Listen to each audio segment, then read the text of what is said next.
नमस्कार, मैं हूं आपके साथ नम्रता शर्मा। ये तो आप सब जानते ही हैं कि भारत कई चीजों को एक्सपोर्ट करता है और अगर ये एक्सपोर्टेशन वो बंद कर दे तो कई देशों को बड़ा झटका लग सकता है, जैसा कि यूएई को लगा है।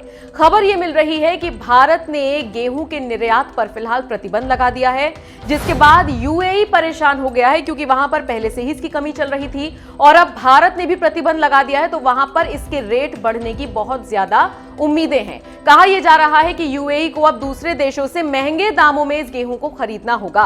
वैसे आपको बता दें, मोदी सरकार ने गेहूं के निर्यात पर प्रतिबंध लगाने का फैसला ऐसे वक्त में लिया है जब देश में हीट वेव देखी जा रही है और ऐसे में खबर यह मिल रही है कि हो सकता है घरेलू बाजार में इसकी कीमतें बढ़ जाएं क्योंकि उसका उत्पादन कम होने की आशंका है।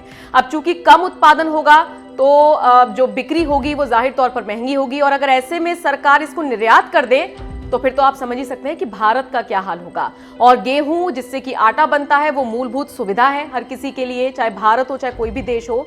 तो ऐसे में भारत सरकार ने ये बड़ा फैसला लिया जिसके बाद सबसे तगड़ा झटका यूएई को लगा है क्योंकि वहां पर आटे की कीमतों में और गेहूं की कीमतों में काफी इजाफा हो गया है। बताया जा रहा है कि वहां पर 10 से 15% की बढ़ोतरी इस वक्त भी देखी जा रही है और आने वाले वक्त में और भी ज्यादा रेट बढ़ सकते हैं। यूएई सरकार परेशान है भारत के इस कदम से, लेकिन क्या करें, भारत सरकार मजबूर है क्योंकि उसे पहले अपने देशवासियों को सारी चीजें मुहैया करानी है और उसके बाद विदेशियों का सोचना है।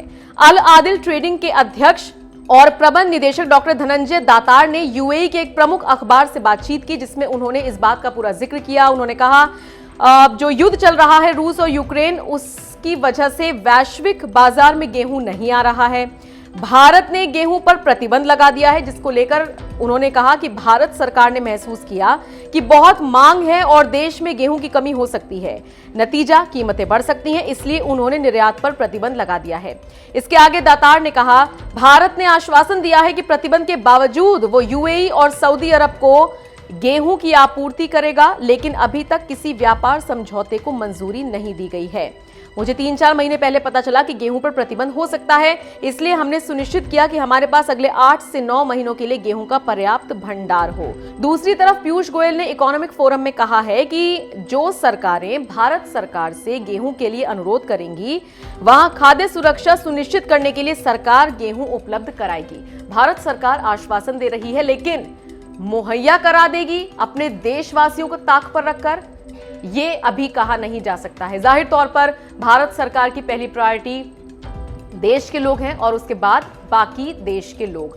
तो कुल मिलाकर देखा जाए तो यूएई के लिए ये एक बहुत बड़ा झटका है और देखा जाए तो यहां पर गेहूं के दाम बढ़ने लगभग तय माने जा रहे हैं। आप बताइए इस पूरी खबर को और भारत सरकार के फैसले को आप किस तरह से देखते हैं?